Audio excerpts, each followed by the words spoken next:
Also happening, a woman in custody accused of leading officers on a chase and crashing through security checkpoints set up near Mar-a-Lago. Investigators shot at the vehicle. She got away for a little while. The incident started in the parking lot of the Breakers Hotel and then led to a heavy police presence in multiple spots on Palm Beach. Tonight we have team coverage on this breaking news, and we begin with WPTV News anchor Michael Williams. Michael? Good evening from PBIA. President Trump set to arrive here just after 6:30, at least if his schedule holds, from Joint Base Andrews. Of course, as you just indicated, coming here from Washington, D.C., and that impeachment drama so directly tied to his fortunes, he'll now head to Mar-a-Lago, where there's so much buzz right now about a checkpoint busting drama today that appears to have nothing to do directly with him. But what a day it was over at Mar-a-Lago and beyond. For more on all of that and the very latest, Michelle Casado joins us live. Michelle? Michael, a license plate reader actually spotted the rental SUV's plate and led a Florida Highway Patrol trooper right to that suspect they were looking for. And of course, that's when they were able to tackle her and take her into custody. A chase that had multiple law enforcement agencies racing to find the driver who blew through 2 security checkpoints near Mar-a-Lago on Palm Beach. It started with complaints about a woman acting strangely, dancing on an SUV outside the Breakers Hotel in Palm Beach. Investigators say Hannah Romehild then led a Florida Highway Patrol trooper on a chase going south on Ocean Drive to President Donald Trump's winter home at Mar-a-Lago. Security checkpoints are already in place for his visit Friday evening. They say she blew through the first checkpoint, which had barricades and Secret Service agents and deputies on guard, then crashed through a second one. After the second one, it's pretty obvious they're not going to stop. Law enforcement officers shot at the SUV, but Sheriff Bradshaw says Romehild, who they believe was alone in the vehicle at the time, kept heading south, then west on Southern Boulevard, where the trooper lost sight of her in traffic.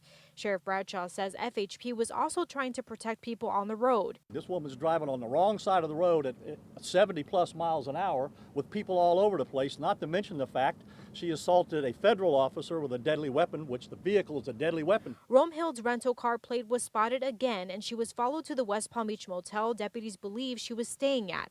Then when they say they caught up with Romehild, there was another woman in the vehicle. PBSO says they're related and she hasn't been charged. Now, Romehild's charges are expected to be assault on a federal officer, deadly assault on sheriff's deputies, and of course, traffic charges from eluding FHP. For more on the scene where they did catch up with Romehild, we have my colleague, Maris Badcock, who's live.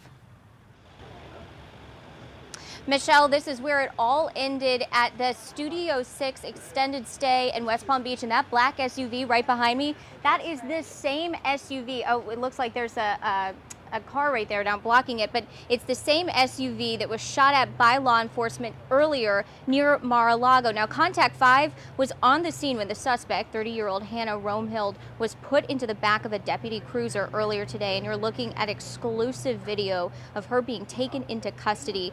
PBSO Sheriff Rick Bradshaw says she has a Connecticut license and was staying at the motel where law enforcement caught up with her. Investigators say after she blew through those 2 checkpoints, they lost her black SUV for a little bit, but caught up with her near the airport when the SUV went by a license plate reader, and authorities followed her here.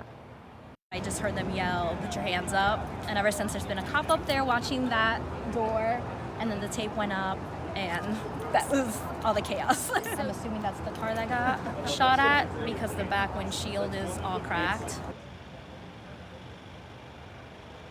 Now, Contact 5, we have uncovered several security breaches at Mar-a-Lago in the last year. This is the 3rd one that we know about, and currently that suspect is at PBSO headquarters being questioned by investigators. For now, reporting live in West Palm Beach, I'm Maris Badcock, WPTV News Channel 5.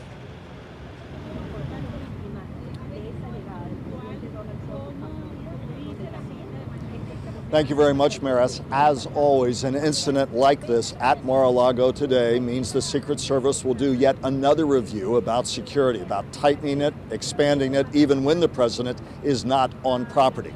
But again, as far as the president's schedule, he is expected to arrive at PBIA sometime after 6:30. His weekend schedule not precisely clear as to whether he'll head to the Super Bowl in Miami Sunday or not. Restrictions are in place through Sunday here. We'll have to see how the itinerary plays out after a hectic day here in South Florida, and of course a political drama for the president playing back in Washington. For now, reporting live from PBIA, I'm Michael Williams, WPTV News Channel 5. Michael, thank you. If you have the WPTV app, then this story was sent to you as a breaking news alert, and that's where you will continue to get updates when we're not on the air. You can always read the big stories of the day by downloading the WPTV News app. It is free to download.